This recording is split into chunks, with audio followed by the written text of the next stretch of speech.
Hi, I'm Ruth from Espresso Yoga, and I'm here to talk to you about what you should expect when you come to your first class, and also the kind of things that you might need. Once you've signed up to Espresso Yoga, you're going to receive 4 classes a month. 3 of those will be recorded, they will be uploaded for you to use every Monday, and 1 will be live at 6:30 on the first Monday evening of each month. The recording of the live class will be available afterwards, so don't worry if you can't make it on any particular date or if that particular time doesn't work for you. What should you expect? So it's 45 minutes and you should expect a mixture of some static stretches and also some flow.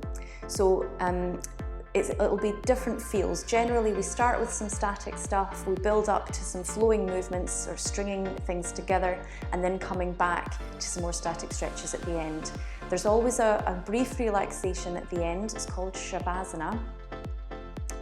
It's not going to be a big deal in these classes, but it can be really beneficial for athletes in terms of switching the mind off and stopping that constant analysis of what you've just done or perhaps what you could have done better.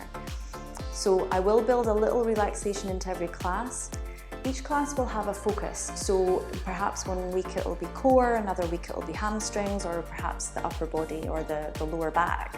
There's no need to be concerned if you are an absolute beginner or if you are someone who's done some yoga before and you actually know what you're doing. We are going to work to accommodate all of you.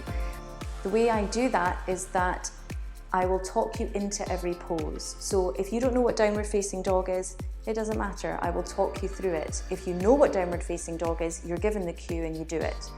And you have a longer hold while I talk everyone else into that pose. Within each pose, within each sequence, there will be options. So usually there's 1 or 2 options within each pose, and you can decide the level of challenge you're looking for. That is either going to depend on how you're feeling on a particular day, how tired you are, and it's also going to depend on your experience. It's also going to depend on injuries and restrictions that you have in your body. The key thing that I want you to think about when you come to any yoga practice, when you come to your mat for anything at all, is mindset. This is so important, I can't emphasize this enough. We're not looking to push the body past its limits. It's really important that you might find your limit and work there, but we're not going to push the body hard. This is about you recovering, looking after joints and muscles. Given this is online too, I can't be in the room with you, it's really important that you listen to your body. So mindset is really important, okay? We're not trying to be better than someone else. This isn't a competition. And it can be hard for athletes to get out of that competitive way of thinking. So you're about to start your first class. What are you going to need?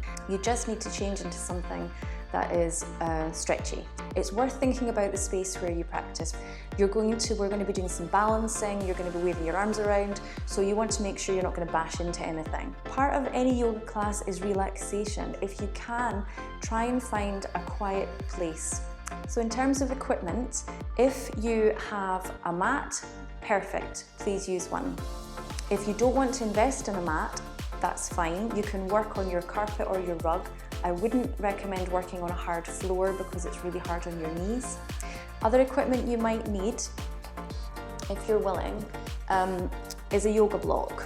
I would get 2 of these if you are willing to get some equipment, if you're serious about yoga. If you don't want to invest in blocks, don't worry, you can have a couple of hardback books. What these are for is usually it's because we're coming to a pose where potentially you're going to try to get your hands to the floor, maybe you're folding forward, and you're not going to be, if you're going to struggle to get your hands on the floor, this brings the floor up to you. So these are to support you in certain postures. So they are useful, they're not essential. So maybe have a couple of books handy during your practice. I certainly won't do that in the first couple of classes to get us going. The other thing that might be useful is a yoga strap, which looks like this. Now, you don't need to buy a yoga strap unless you're a serious yogi and you want to do that. Lots of things around the house will work just as well. They're usually used for kind of shoulder openers and things. And something like the belt off your dressing gown is ideal. A longer scarf, even a belt off trousers, or I've done practices with tea towels before. So something around your house will work perfectly well. One other thing I would like you to think about bringing to class is a blanket, maybe even two. Blankets are really useful in yoga for a couple of things. The first is to sit on. Sitting on a folded blanket gives the hips a little bit of height when you're sitting in like in cross-legged position. A lot of athletes have tight hip flexors, so it means that they sit kind of here. So it can lift the hips a little bit, it can take some pressure out. So that's the first one. The second one is, if you have issues with knees at all, having a folded blanket across the middle of your mat when you're working on your knees can be really helpful. It can just, again, it can make things like lunges a lot more comfortable. So make sure you have at least one blanket available, and then when you get to relaxation, some people like to use it as a pillow or even have it over them to keep them warm. I hope this has been helpful and given you an idea of the kind of things you should expect if you come to class and the kind of things that potentially you might need. Yoga is very low maintenance. You don't need to spend a lot of money to do it. You can have a go for a while, see how you feel, and then invest in some kit if you want to.